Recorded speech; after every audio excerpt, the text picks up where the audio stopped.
Estás viendo Canal América, televisión dominicana para el mundo.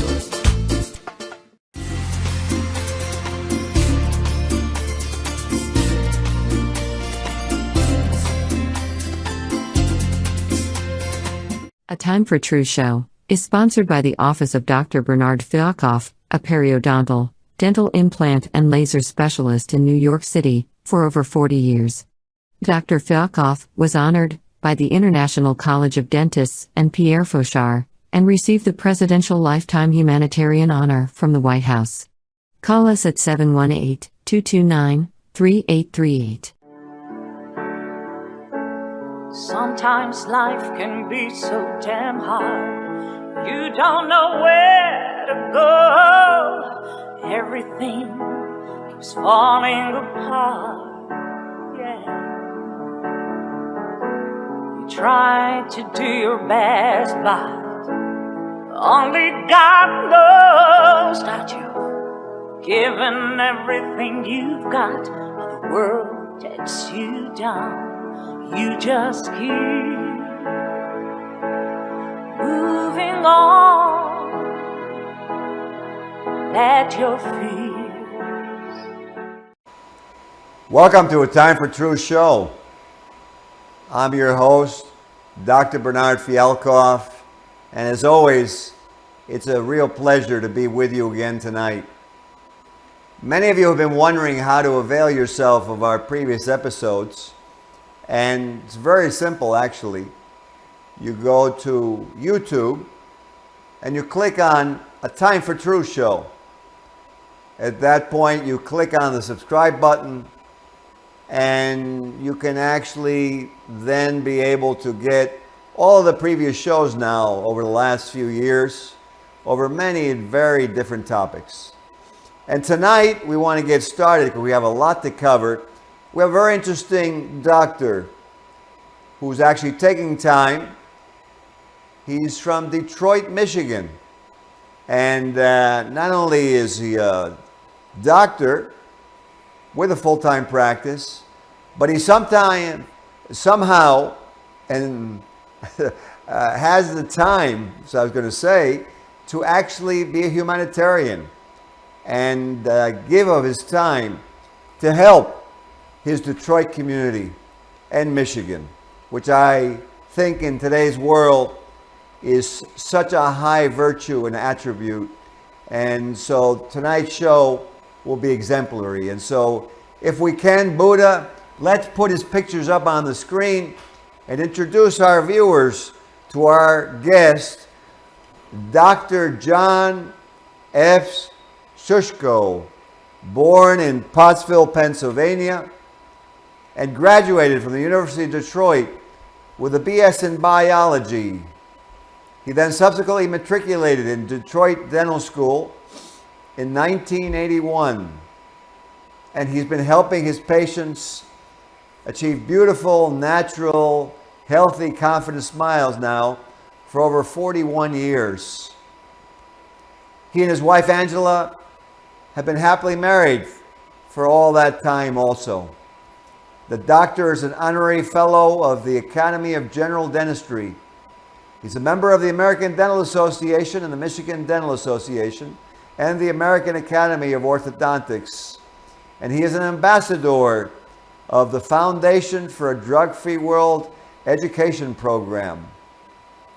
Dr. Sushko has completed over 1,000 hours of additional training in orthodontics, with braces and also brace-free orthodontics, in cosmetic dentistry, tooth and implant restorations, pain management, and much, much more. And Buddha, if you will, let's bring him up live on the screen. And a bit of warm welcome to Dr. John Sushko to A Time for True show. Thank you very much. It's a pleasure to have you. Thank you for taking the time. You're welcome. Well, I want to get right to it because, you know, it's amazing how much you do. And so I think our viewers are going to get a lot out of this show. So first I want to start out with, what were your dreams as a young man? Well, pretty much early on, I always was good with talking to people. I'd hang on the fence and talk to people as they came by on the sidewalk. I knew that I wanted to like work with people and help people out. And then, of course, first time to the dentist, you know, even though it may not have had some good parts to it, I still decided at that point that, hey, I wanted to become a dentist. It was like, this guy is helping people. I want to help people too. So ever since then, I wanted to be a dentist. Very interesting. And so that's pretty much then why you decided to join the dental profession. Sure, because I saw that he was helping people, and I was like, I wanted to help people. I mean, at the end of the appointment, he gave me a toy too, and I thought that was pretty cool, you know. It's like giving a prize for being a good patient, and, you know, it's kind of like we have to do that. We have to, like, acknowledge people when they do something good. And, of course, I wanted to do good throughout my life, and I'm continuing to do that. Well, you know, it really is quite amazing because you've been practicing now for over 41 years.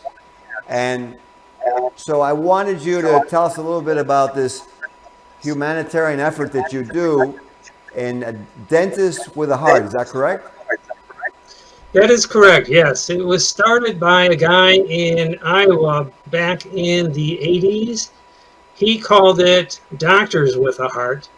And I was reading about it and was like, okay, he's opening up his practice right around Valentine's Day and helping the people that can't afford dental care to get dental care, and without even charging them.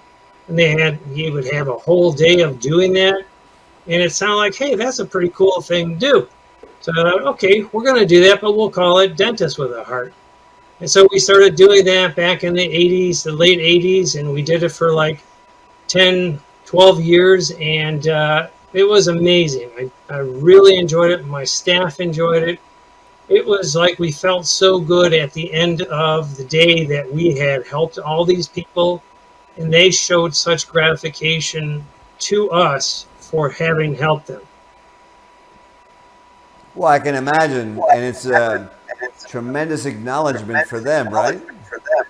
It is. It's an acknowledgement that, hey, they're a person, they have needs that need to be attended to, and we wanted to actually do that for them in the area of dental work. It's just like they needed dental work. They had pain, they had situations going on with their teeth that after we took care of that, they were able to then move on with their life, which was pretty amazing. Well, it's very laudatory what you've done, and to me, it's such a tremendous care factor because, you know, so much in today's world, really there's very little attention that I think we pay to each other. Everything is very rushed. Everything is all about economics and traffic, and so you know, how did these people get chosen? I'm curious. Was it just random, or? Well, what we did is at first we were like looking around in the community for organizations that would help people, such as like the Salvation Army, where they would have homeless people. They would shelter the people for a while until they got on their feet. Women that had children, battered women with children, you know, like organizations like that we know would have people that probably weren't getting regular dental care or getting really good dental care that they needed. And we just called around and said, hey, are you interested? And the one that came up most often was the Salvation Army. And they said, sure, let's do that. And they said, well, let's see, how are we going to get them to your office? Oh, okay. So we'll do a whole busload of them in the morning, and we'll bus them over, and you guys can work on them. And then we'll have another busload, you know, for the afternoon. So I mean, it was great. It was a really good to help, and like I said, I felt so good that I wasn't caring about, hey, how long it was going to take, or the schedule, or oh my God, are they going to pay me? It was just like, hey, we're doing something that is going to help these people, and every single one of them was so thankful to us, and that made us feel so good. Well, I can really imagine. How could fellow dentists who are watching this program get involved? Well, who would they call, or what's the contact information? All they have to do really is they have to decide that they want to do this, and then they would contact the various organizations in their area that give help to people who need help and find out, hey, we are going to offer to have our office open to these people for a whole day, and are you guys interested? And then what they'll do is that organization will then have a list that will be put up, and they will let the people that they're helping know that a dentist is going to be available. Do you want to sign up to be part of that day? And then they sign up, they get them all together, they bring them to the office. So it's not like, oh my God, they have to call a certain number or call a certain organization. It's just like, reach out into your own community, find out where these organizations are, how they're actually helping people, and then you can be part of that with the dental care. Well, I think it's simple enough to do, and that they can go ahead and do it. I know in today's world, with how much is going on, it would be a totally different vector, which is so important for today's world, is to have that caring vector. And so I can see your philosophy of care and your empathy for your patients. So what I want to ask us is, what made you also, on top of all of this, decide to get involved with this drug-free world education program? Well, here's the thing. I don't like drugs right from the get-go. I mean, when I was being brought up by my parents, they were against drugs. They were into more organic gardening, health foods, vitamins, things like that, because it's healthier for you. You're not going to be, involved with drugs that will then destroy your body, destroy your mind. And of course, I guess that kind of influenced my perspective. But I also see the ravages that drugs have done, even just on the patients that come in to see me. Cavities, kids that have been drugged that really didn't need to, and they're not kids anymore. They're just kind of like zombies.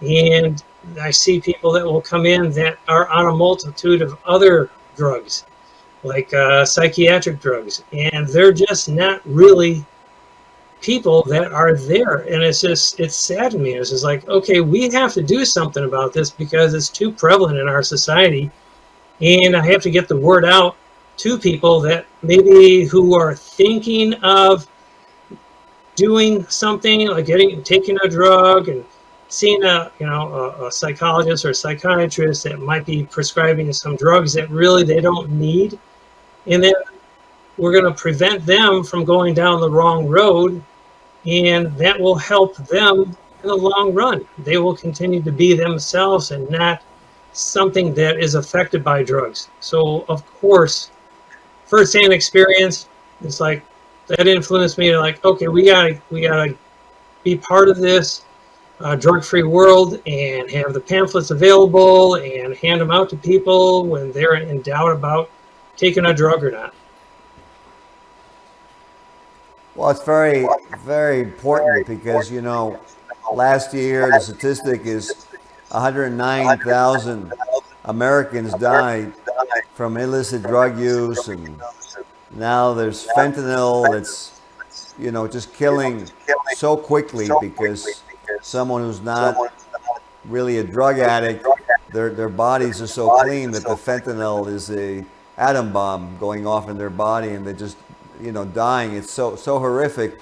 How is that problem going in your Detroit area? Well, I don't see anything like in my own patients, but obviously it's going on in the Detroit area because you see it written up in the media. And when you see that kind of thing going on in your society, you have to do something about it. You can't just let, society go down the tube, so to speak. You have to step up and say, look, you need to find out about this so that you can educate yourself, which is when they will then make a decision on their own.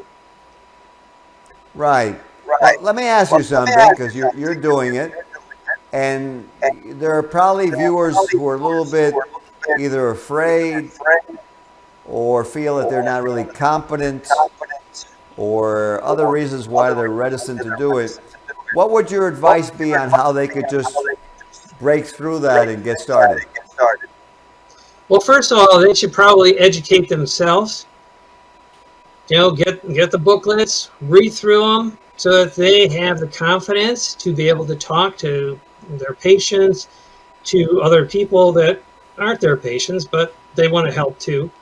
Go to the Drug Free World website, get educated there. I mean, there's plenty of information out there that they can educate themselves on, which will then make them confident and certain in their communications with the people that they talk to. Right. Well, you know what? That makes total sense. Now, one of the things probably the viewers are probably saying, how does this guy who's married, who has a dental practice, how does he have time to have this humanitarian activity? And so I'll give you that question because I'm sure they're very curious. Well, when you decide to do something, you will figure out a way to do it.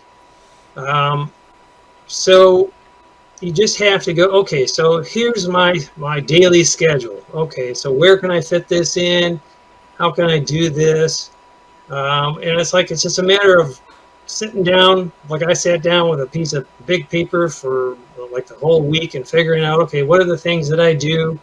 Where can I maybe be more efficient in those things so that I can then fit in these other things that are important to society and not just me, and not just to my wife, not to just, the family or the practice, looking out more on a wider scope and saying, look, I have to help because I'm part of this.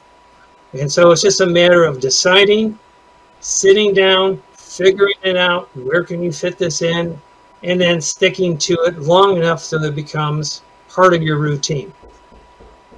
Makes a lot of sense. Let me ask you a question. What do you feel about all this drug legalization that's going on? Because recently, I even see that in Colorado and in California, that they've actually legalized psychedelic drugs. So what's your feeling about all these legalizations that's occurring? Well, it's pretty ridiculous because it's you're making it so much easier for people to get to. The problem is that they're not really looking at the source of the problem. It's not because it's illegal. It's not because it's legal. It's because these people aren't educated. They don't know what they're putting into their body. If they knew what was going to happen, then they would be much more apt to say, no, I'm not going to do this. And there's also other ways that people can deal with life. They have to go to their church. There's other people that they can connect with. They need to make sure they're utilizing that as a much more tenable source of a solution, as opposed to just drugging themselves. Absolutely. So, you're a very prolific, productive human being.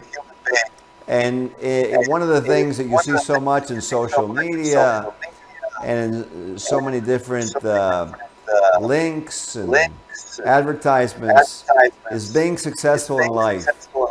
how to take your idea and make it like really go and be a real streaming success. So what would you say are your successful, stable points or stable factors or data that you go by, the points that hold you forward and move you in that direction? Well, I take a look and I go, okay, so what is important and what is going to make a difference that will be a positive difference? And I look at those things and I go, okay, that's where I have to put my time in. I'm not going to be sitting, on social media and going through that for hours at a time, because that's not productive. It's like it's getting out and actually doing. If you're going to make a difference in this world, you have to actually act. There has to be action involved. There has to be emotion involved. It's not just a lot of sitting around and thinking. This is like, okay, sure, you got a plan, but once you plan, you have to do.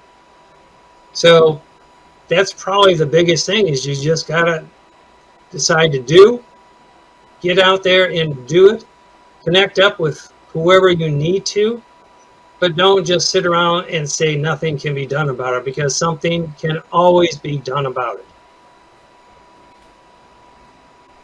Well, it seems such a simple thing to say, but if you look at so much that's going on in the country, that's actually quite profound, even though it seems like so basic.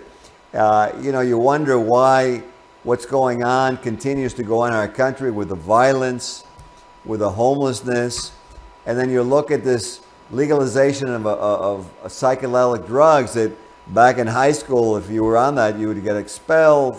God knows what your parents would have done to you. And now here we are, and fast forward, and we have actually state governments legalizing. What do you think about this?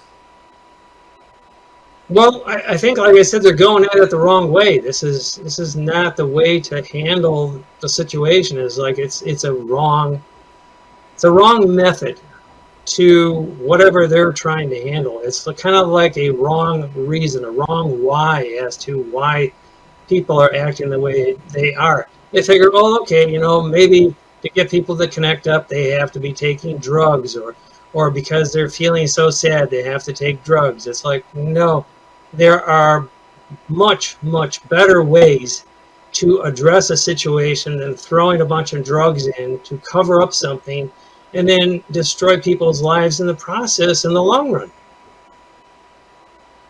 That's so true. Now, another question that I'm sure they have as they're watching this show, because here you are, you've been married for 40 years, and you have all these activities that you're involved in, and I'm sure they want to know, so what's your wife's reaction? What does she think about what you're doing?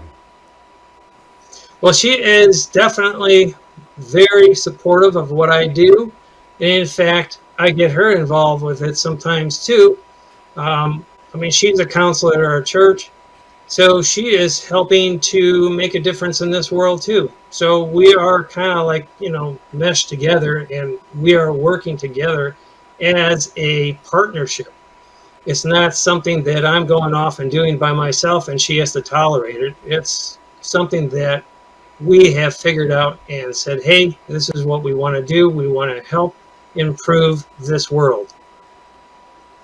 It's quite interesting because this show is not about that, but you have so much divorce rate in the country, and you have relationships breaking up, and you've actually mentioned something very interesting. So you both kind of spoke about this together and came up with that this is what you wanted to do together.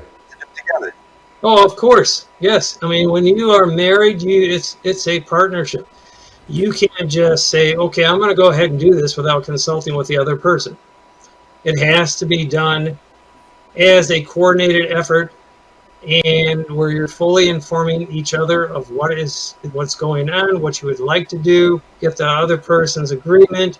Because when you do that, then you're moving forward as one person, as one group, as one force. And that way you can get a heck of a lot more done. I would think so. You know, I mean, what do your patients say to you, by the way? I mean, do they make comments to you about, wow, doc, you know, I'm really impressed by what you do, or I'm so happy to be here because I know I can trust you, or? Well, it's kind of interesting. It's like I even had a patient today who says, yeah, that's fine, doc. I trust you. And it's like, that's probably the biggest thing that people have with me, is that they're comfortable with me because they know I care. They know that I have empathy for them.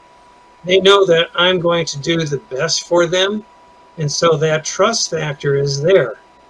And again, you can take it back to my wife and I. We trust each other. And with that trust factor, that's what's going to make a big difference. That's what we have to get back into this world, is a trust factor. Not pushing people away with drugs and sort of like putting the drugs over the problems. We have to actually confront the problems and then handle them, trusting that we're going to work together to come up with a good solution. That makes a lot of sense to me.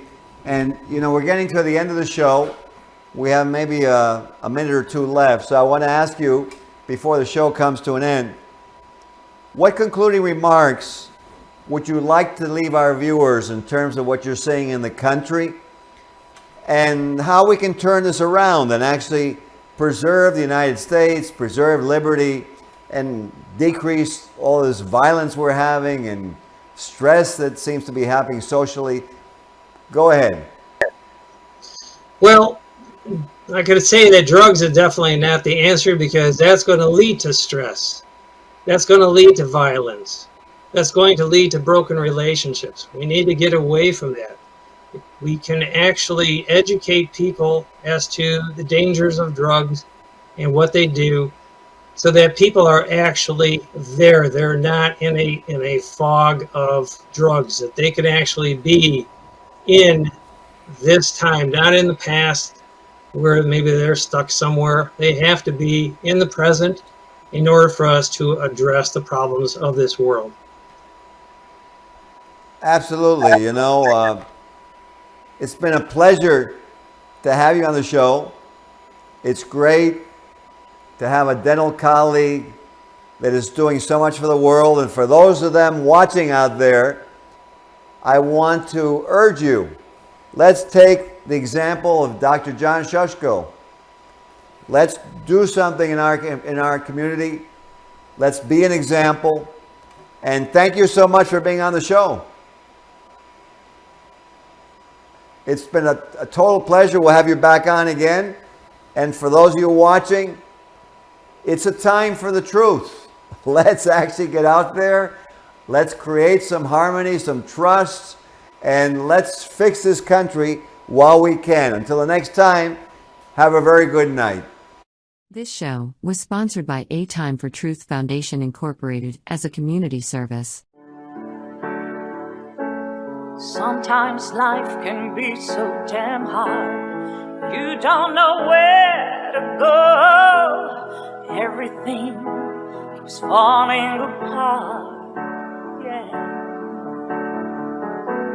You try to do your best, but only God knows that you've given everything you've got, but the world takes you down. You just keep moving on. Let your feet